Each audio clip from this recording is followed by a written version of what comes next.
Donald Trump a une nouvelle fois accentué la pression sur les alliés de l'OTAN en conditionnant de futures sanctions américaines contre la Russie à un engagement clair de l'Europe, cesser d'acheter du pétrole à Moscou.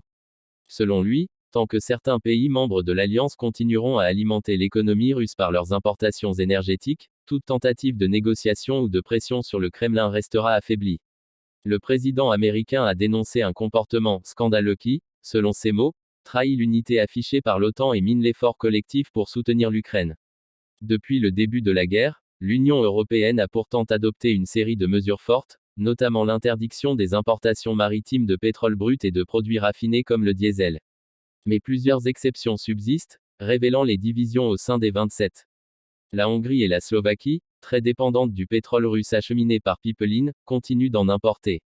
Ces failles dans l'embargo offrent à Moscou une manne financière qui, selon Washington et Kiev, prolonge sa capacité à financer son offensive militaire. Trump n'a pas hésité à désigner publiquement ces deux pays, les accusant de maintenir la machine de guerre russe. Du côté de Bruxelles, la position reste prudente. L'UE promet de réduire progressivement à zéro ses importations de pétrole russe d'ici 2028, mais le calendrier suscite des critiques pour son manque d'urgence.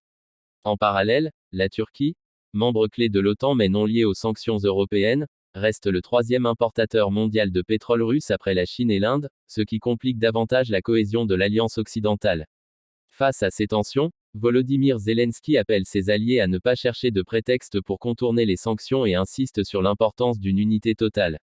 Pour le président ukrainien, chaque baril acheté à Moscou contribue à la prolongation de la guerre.